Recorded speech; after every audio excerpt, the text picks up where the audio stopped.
What is up Manila? I'm Mashadal of ManilaShaker.com and welcome to our comparison episode where we will compare the latest gadgets, phones, and other stuff. So this comparison is from Realme phones. Yes, Realme na naman, but before we move on to the actual comparisons, please subscribe and ring the bell kasi we will have a comparison with other brands as well. Hinihintay lang namin yung unit kasi mahirap makakuha ng unit since quarantine pa rin. So, let's begin.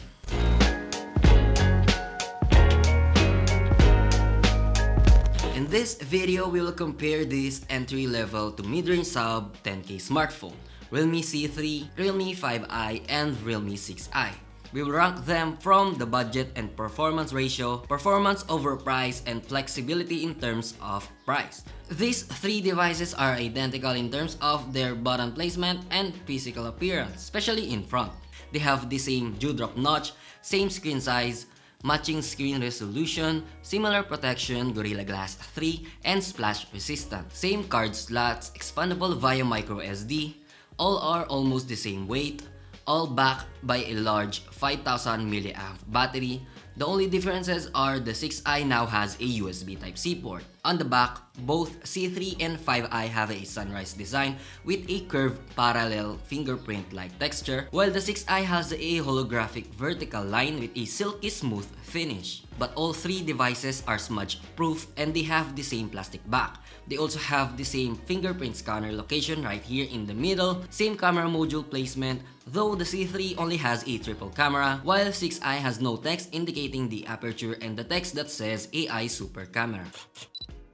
Their display is so much alike, all in 720p IPS LCD, 6.5 inch in diagonal, all in cinematic 20:9 ratio so pahaba yung screen nila. All three got a nice contrast and vibrant colors, and the key difference in terms of the display is that 5i has a darker screen while Realme C3 and 6i has a brighter 480 nits and 520 nits respectively. Realme 5i screen has a warmer tones but you can adjust that in the settings. Now let's talk about their cameras. We can already see that Realme 6i is the winner in this competition, but let's see the comparisons first. In these pictures, we can see that Realme 6i has a wider field of view with a more natural color. Although Realme 5i was able to control the highlights properly if you look at the sky, but if we crop the photos, we can clearly see that 6i is more detailed. In these next pictures, again, 6i has a wider view and the color balance of each photos are very distinct.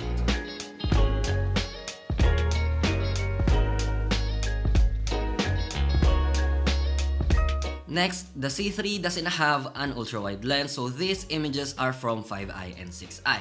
At first glance, we can say that the 5i has the best contrast between the two. But as we zoom in, the details are preserved in the Realme 6i, and those deep blacks from the 5i cause the details to be removed. Moving on to the macro shots, the 6i has the best details compared to the two.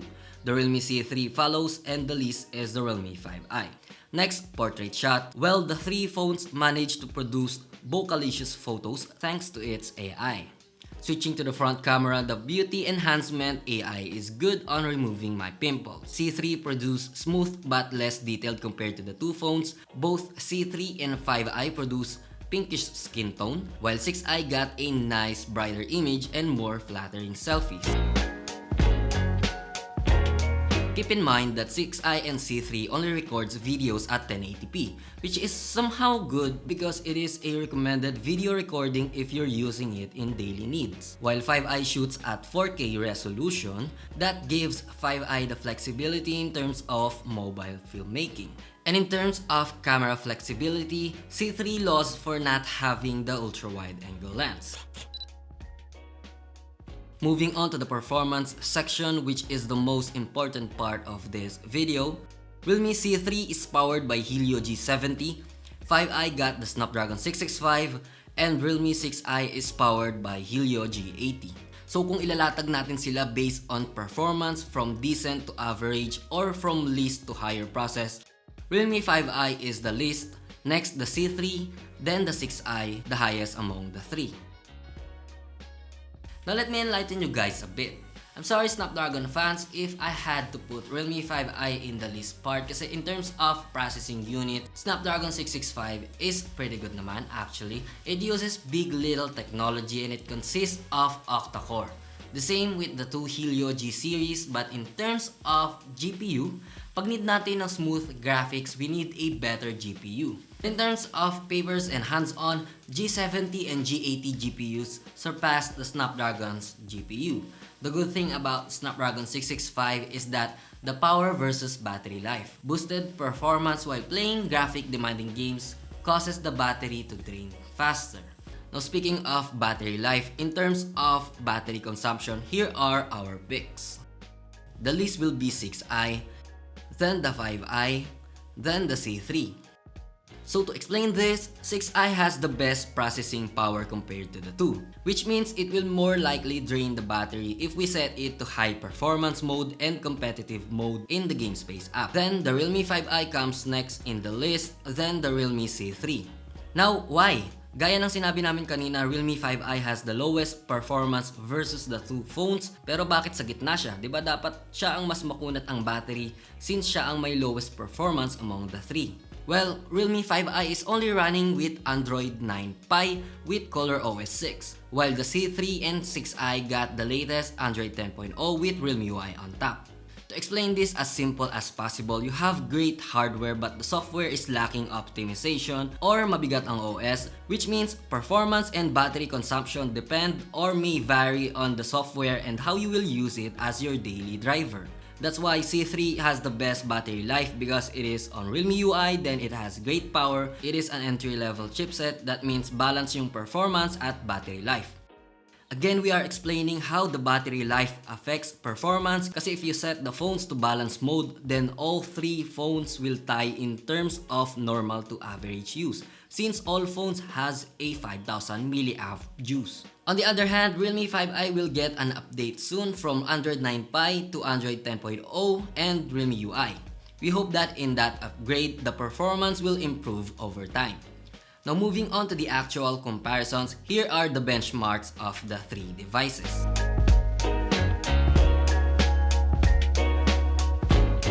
These benchmarks clearly verified our facts that 6i has the greatest performance.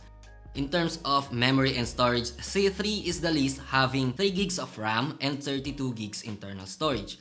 But it stores some decent games as you can see in the game space. We got some good games installed. And it still has remaining storage, but again, bitin na ang 32 gig ngayong 2020. Then Realme 5i has 3 to 4 gigs of RAM and 64 gigs storage. Then the Realme 6i got a 3 to 4 gigs of RAM and 64 to 128 gigs internal storage. And to compare the launch time, here are some comparisons.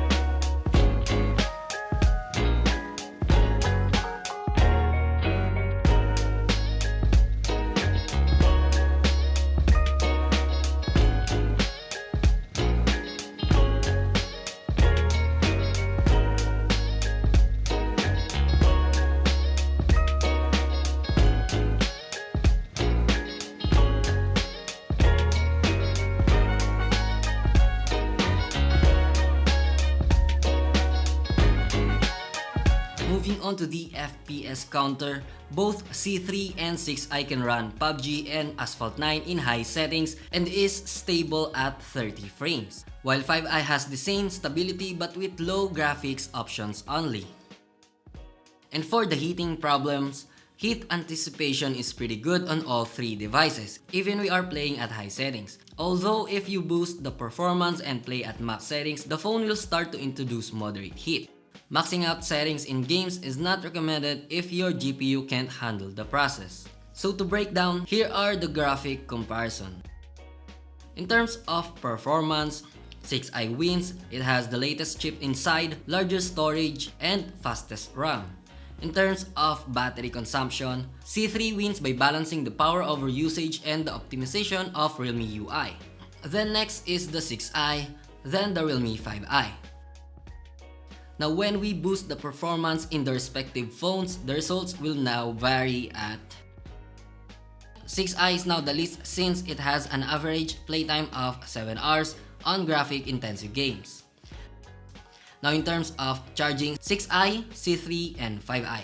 What we noticed about the 18 watts charging of the Realme 6i is that it will charge the phone from 0 to 50% in just 50 minutes, which is pretty fast, and then tumatagal na siya after 80% to 100% to compare to the 10 watt charging of the C3 and 5i. Mas mabilis pa din siya since they are all have a large 5000 mAh. So overall in terms of budget and performance ratio, C3 wins.